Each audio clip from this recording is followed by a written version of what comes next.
It's Throwback Thursday and the eve of Domestic Violence Awareness Month, which began in 1987, and on the 30th anniversary of that month of focus and awareness, I wrote an op-ed for our local Ferndale Record that called for zero tolerance of domestic violence and the elimination of hitting, yelling, and bullying in our community of Ferndale.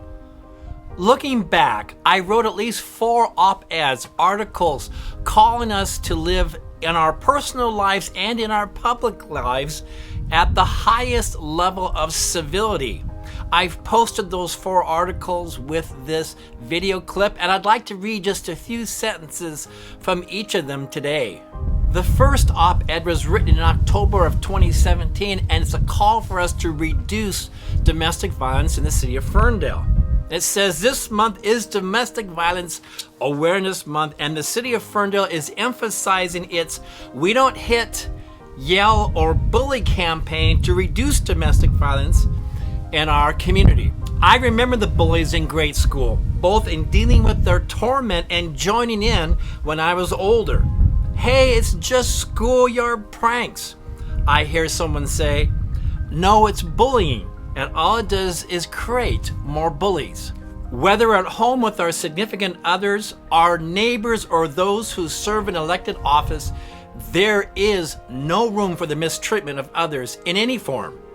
Whether offering threats with your words, fists, or online, you are laying the foundations for future acts of violence. Before serving as mayor, I served as a local pastor, and I have been visiting the Whatcom County Jail for the last 30 years. And in each of those times is to visit someone who lost control and hit or threatened someone else. Only by dismantling the toxic language of violence in our day-to-day lives can we begin to heal and prevent these crimes in the future. Now is the time to begin. Come join Ferndale in taking the first steps toward a world where we don't hit, yell, or bully. The next article I wrote when the news seemed to come out every single day of a celebrity, a politician, a business leader accused of sexual misconduct. I wrote, I am weighing in late on the news of sexual misconduct by politicians, candidates, corporate heads, and celebrities. But I figure that while I'm penning this post, another charge of misconduct will likely hit the news. Of course it has. I have a wife and 4 daughters. One's a teenager, 3 are in their 20s. I have another dozen nieces in their teens, 20s plus, whom I love to death. Some have been victims of sexual assault, misconduct, or harassment. It angers me still because the wounds last a lifetime. It grieves me when I think of their pain. So loud and clear, fellows, whether it's in the boardroom, the back room, or the bedroom, no always means no. Always. It's not that complicated. So let me provide translations related to the subject above. Fellows, please take note. Please don't. Translated means no. Don't touch. Translated means no. I don't want to do that. Translated means no. I'm not ready. Don't. Translated means no. Leave me alone. Translated means no. Take me home. Translated means no. What the heck are you doing? Translated means no. Don't come near me. Translated means no. Hands off, bud. Translated means no. And no, translated, means no. I've been blunt with the fellows, but a comment to the women, my daughters and mine. 90% of rape is acquaintance rape. Judge your friends. Choose your dates carefully. Trust your inner gut and listen to your friends and family. And finally, speak up if something happens to you. I then wrote an op-ed reflecting on the fact that the city of Ferndale is politically pretty evenly divided, and sometimes things can get very heated and very toxic. I wrote this following the Hillary Clinton-Donald Trump election. After the dust of the election settled, I looked up the vote totals for Ferndale, and guess what? It was within 5 votes.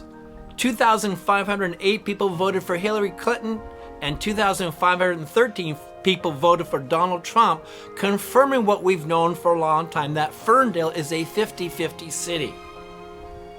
Unlike Linden, which trends right, and Bellingham, which trends left, Ferndale often ends up in the middle. If we were a state, we would be a swing state. That means there's a good chance that your neighbors voted differently than you. And the same with the lady in front and the man behind you in the grocery line. Maybe even the member in the pew next to you. And with few exceptions, these are all good citizens who respect this community, love their families, and embrace deeply patriotic convictions. We are a 50-50 community, which is why I asked my conservative friends, do we really believe that half of our neighbors are totalitarian, socialist, man-hating, intolerant, liberal, rights, property, speech, religion, gun-stealing commies? And to my progressive friends, do you honestly think that half of your neighbors are bigoted, racist, hate-filled, Nazi intolerant, knuckle-dragging, womb-invading, flat earth, religious zealots? Here's the nice thing about being a 50-50 community. We have to listen to each other. We don't have a choice. If we want to get something done, we need to be the civil, respectful, and accepting city that we are. So to all my friends and colleagues whom I value deeply, try to understand why others vote differently than you. You will find it is likely a complicated mixture of hopes, fears, values, concerns, assumptions, misunderstandings, convictions, biases, cultures, backgrounds, and so on, and so on. So try this activity. Ask your friends to explain their vote and listen. Don't argue, debate, or try to convince. Just learn. Perhaps phrase it this way. This election was difficult. Help me understand your choice. I'm listening. I want to get it. I won't argue or defend. And then learn something, and perhaps they'll ask you the same question. The last article I wish to quote from was titled by the paper, An Appeal for Kindness in the Face of Conflict. And I began by quoting New York Times writer and CNN contributor Frank Bruni when he was expressing his concern about the hostility and hatred toward our last president. He said, quote, "When you answer name-calling with name-calling and tantrums with tantrums, you're not resisting him, you're mirroring him. You're not diminishing him, you're demeaning yourselves." I went on and I said, when you become like your enemy, the enemy wins. My concern is that mischanneled hate, anger, and hyperbole lead to violence, such as the Pizzagate shooting or the WTO riots in Seattle. I'm old enough to remember this being said going all the way back to President Nixon. We heard it said, the country and Constitution will never survive this president. Well, I've got news. We survived Dick, Gerald, Jimmy, Ronald, George 41, Bill, George 43, Barack, and yes, we will survive Donald. If the majority of us allow the, using the words of Lincoln, the better angels of our nature to rule. And that starts right here at home. And we do things differently here in Ferndale. We still hold true to the small town values that knowing your neighbor is the best antidote against anger, that most disagreements can be sorted out over a cup of coffee, and that strong words and vows of vengeance should be reserved for sports games, not your community members. I went on to write at the time, "Here at City Hall, we are taking a step toward kindness and away from rancor. Over the last few months, our council has been considering an update to council rules that would ask civility and respect from everyone speaking at the microphone, whether you are a mayor, a council member, or a citizen. It's a small gesture, but this is how we change the tone, one conversation and one challenge at a time.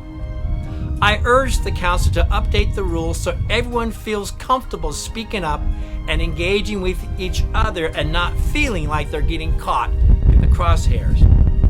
We do things differently in Ferndale. Let's show it by taking a step toward kindness in the face of conflict." And although it took a couple years, the city council, working with the mayor and working with staff, crafted a statement of decorum, and I'd like to read a little bit for you. "The city council will treat city staff and members of the public with a high level of professionalism and respect. Differences of opinion, values, and perspectives are expected, and it is essential the atmosphere and tone of council meetings be professional and respectful to foster public trust, confidence, and participation by citizens. Personal attacks, insults, interruptions, inflammatory language, and profanity are not permitted."